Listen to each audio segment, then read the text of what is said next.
Mr. Voiceman here once again, boys and girls. Sorry, kind of a bad Macho Man, Bill Cosby mix. Wasn't exactly the best I've ever done. I can do a lot better, but I was just kind of ad-libbing, as they call in show business. But that's not important right now. We are here. It's Pittsburgh. It's Sunday. In the last video,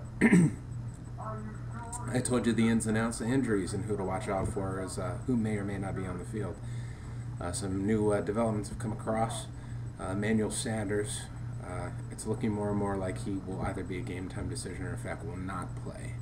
So that bodes for the receiving core to take a change on Pittsburgh, as well as James Harrison has been officially 100% given the green light. He is listed as probable. He will start. And you know what problems he can create for us on the offensive front. But now, on to bigger and better things. First and foremost, the Ravens' offensive front against Pittsburgh's front seven. If it was a 100% Pittsburgh front seven, I might give this to the Steelers directly. But with Harrison being rusty after being out for so long with the fractured orbital bone, for those who don't know, that's this guy here, I think. James Farrier. Some people are saying he's going to try give it a go. I don't see that really happening. Lamar Woodley, on the other hand, he's looking like he will not be making the trip down the tunnel to be announced to start off the game. So 1.5 out of 3 Pro Bowl caliber linebackers running after Joe. That's definitely going to mean Dick LeBeau's going to have his hands full making up some very creative blitz packages to scare Joe and confuse him a little bit and knock him off his game. Harrison brings the exceptional speed pass rusher from the outside that Pittsburgh covets when it comes to getting after the quarterback. And as sorry as our tackles have played this year, Orrin McKinney, I'm pointing at you, Harrison could cause some serious matchup problems. I do look for the running game to get started early for the Ravens this week. But on passing downs, I could see it as a lot of double tight end sets, max protect, 3-step drops. If they leave him in the shotgun, however, look for Ricky Williams to be subbed in a lot more on passing situations. Williams he's a monster in pass blocking. My good God, it's as if Vontae Leach is not off the field when Ricky Williams is running on the field or blocking, because the man is a beast when it comes to picking up those outside edge rushers. So keep a big eye out for your boy, Mr. Sticky Icky, Ricky Williams. I look for him to be a kind of the dark horse, the key cog in protecting Joe when he has to drop back. Now, Cam, as we've seen so far this season, he is extremely stubborn in his play calling. Hopefully he witnessed and he saw how effective Joe can be in the shotgun and in the no-huddle type offense. Let Joe run with those 6 or 7 plays he knows are his bread and butter. Let him call it as he sees it at the line.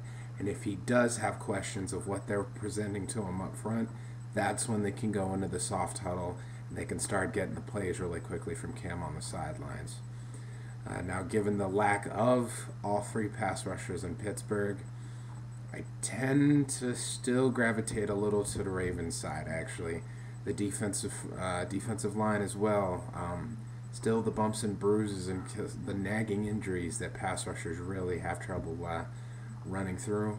So I give the slight edge to Pittsburgh, Baltimore, but not by much on this one. The tackle play's been too inconsistent. Grubbs is questionable, but I still don't think he's going to play. This is the first time on the practice field in a while.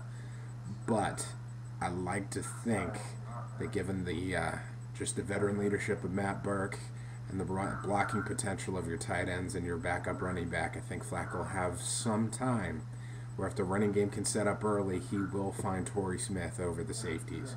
Because Polamalu is going to have to play free roam, and he's going to take chances on blitzes. If Flacco can pick that up, that's going to expose a very weak secondary of Pittsburgh.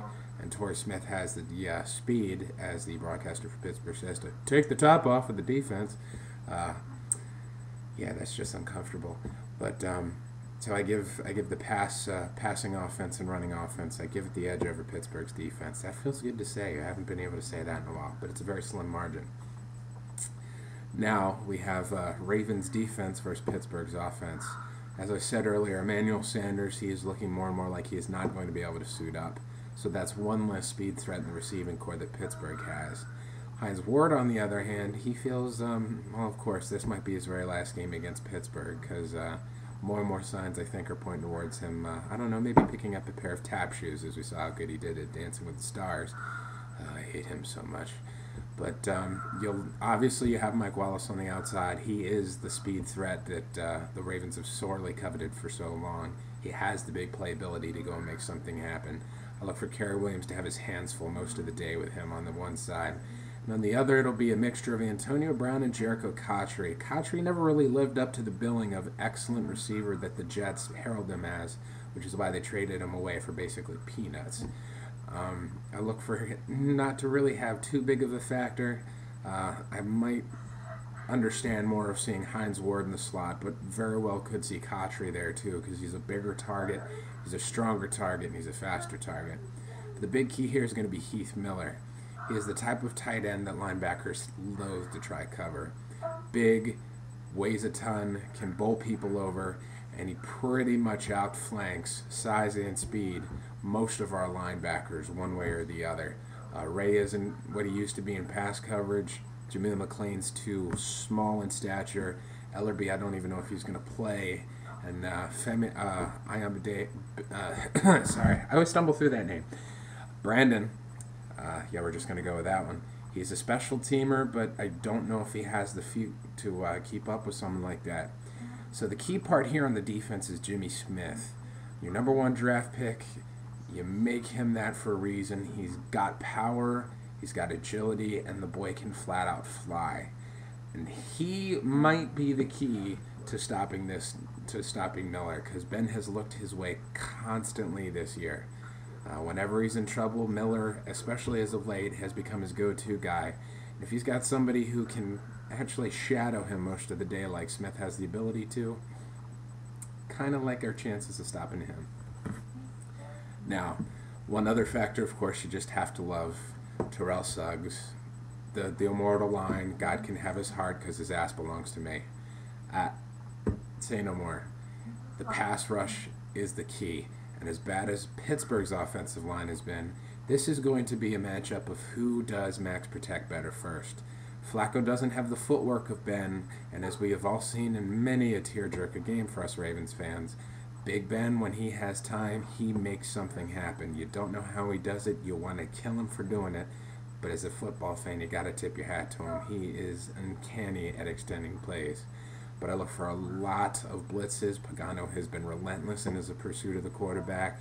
Whatever T-Sizzle might not be able to get, I look for Jarrett Johnson or Corey Redding to step up huge. And let's not forget about Pernell McPhee. So, the Ben factor, it's tough to go against that, though. But they've been playing tremendously, so I got to give a push on this one. It's a bend not break marriage on this front, but either way, I still do not see one side wavering over the other. And now on tangibles and final score, Pittsburgh has been playing lights out football. They've won 4 straight games. They just embarrassed the Patriots.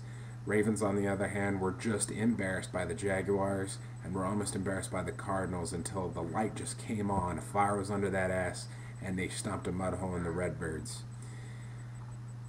That being said, I really can't give one way or the other as to who I think is going to win this game. It hurts me to say that Pittsburgh's got a chance, and it thrills me to death to say the Ravens have a chance. As a Ravens fan, of course I love my Ravens to win this one. I'd probably say somewhere in the neighborhood of 20-17. But as a football fan, given how close this game is going to be and how notorious these bloodbaths are, I put it at 14-10 final score. Given the 4 points, I just can't tell you who's coming out on top. But that being said, I know I have to make my choice, so I'm going Ravens 14, Steelers 10, as the Ravens move to first place in the division.